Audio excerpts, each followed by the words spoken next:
Salam alaikum wa rahmatullahi wa barakatuh. Hello les halal queens, j'espère que vous allez bien. Moi ça va, alhamdulillah. Pour celles qui ne me connaissent pas, moi c'est Bilkis Biedi, communément appelée Halal Kiss ou alors Queen Bee. Ici on parle de hadith, de Coran, du bon comportement islamique, mais aussi de beauté, des compagnons du prophète et aussi des dames pieuses. Donc si tu es nouvelle sur la chaîne, déjà bienvenue dans la Halal Team.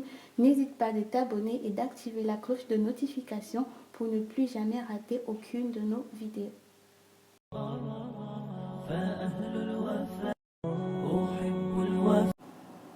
Aujourd'hui, nous allons parler d'un hadith du prophète sallallahu alayhi wa sallam au sujet de la bonne parole. Il s'agit du hadith dans lequel le prophète sallallahu alayhi wa sallam dit Man kana yu'minu billahi wal yawmil akhir fayaqul khayra aw liyasmut. C'est-à-dire que celui qui croit en Allah et au jour dernier, qui dise du bien ou qu'il se taise. Ce hadith est important pour nous parce que ça nous montre déjà l'intemporalité de l'islam. Ces paroles, elles étaient valables au temps du prophète, elles sont valables maintenant et elles seront toujours valables dans le temps. Mais ce qui attire mon attention ici, c'est quoi? Nous, les êtres humains, nous sommes tellement influençables par les paroles. Donc, c'est-à-dire, avec les paroles, tu peux arriver à motiver quelqu'un, mais comme aussi avec ces mêmes paroles, tu peux arriver jusqu'à détruire la vie des gens. C'est pour ça qu'on a tendance à dire que si tu vois que tu ne peux pas arranger, alors ne gâte pas. Pourquoi? Par exemple, une étude a été menée.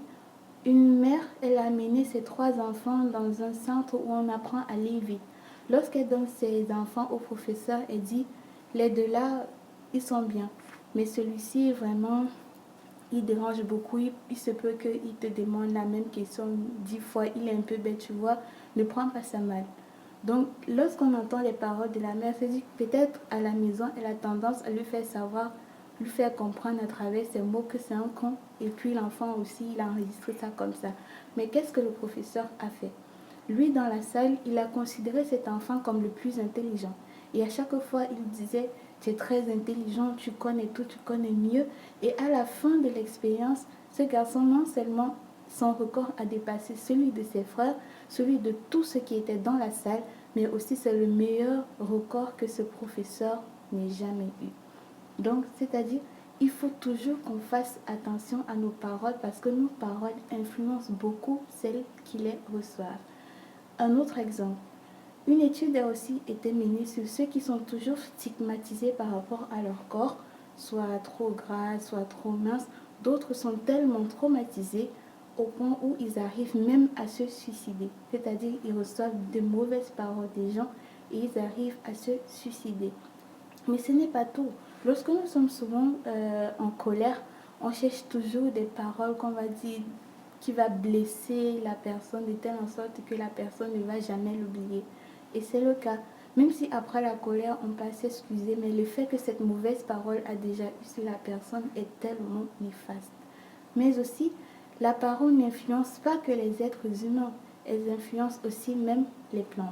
Nous, dans notre école à Fas Libara, on a fait une expérience sur 2 fleurs. Sur la première fleur, on disait de belles paroles, on disait le Coran, tandis que sur la deuxième fleur, on disait que des mauvaises paroles, tu es une mauvaise fleur et tout ce tas de choses. Au bout d'une semaine, la fleur sur laquelle on disait que de belles paroles, que de belles choses, elle a fleuri alors que l'autre, elle a complètement fané. Oui, même les fleurs sont influençables par nos paroles, donc on doit toujours essayer de bien parler aux gens.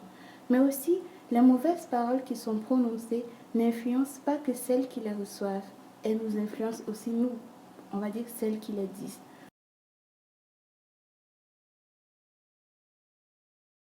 Comment?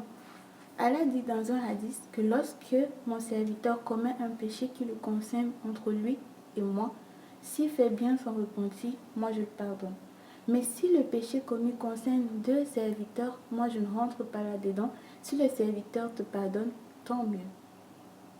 D'accord? Donc ça veut dire que si par exemple tu commets la médisance, tu dis des paroles blessantes, pardon, et tu inventes des histoires fausses sur les gens, et que ici sur terre, vous n'avez pas l'occasion de vous rencontrer avec la personne et de lui demander pardon, le jour de Yaoumul Kiyama, la personne viendra te demander, mon ami, donne-moi mes hasana, donne-moi mon droit, parce que Allah appelle ça Hakul ibad et la personne aura totalement le droit. C'est pour ça que dans les cultures, généralement, après une assemblée, avant de se séparer, on se dit pardonne-moi, et dans ce cas, il faut vraiment pardonner sincèrement parce que ça peut nous suivre jusqu'à l'au-delà. C'est pour ça que le prophète sallallahu alayhi wa sallam dit que celui qui croit en Allah et au jour dernier, qui disent du bien ou qu'ils se taisent. Donc, soit tu gagnes des hasanas ou alors tu protèges tes hasanas au calme.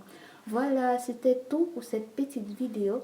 Si elle t'a plu, n'hésite pas à liker et à me le faire comprendre en commentaire.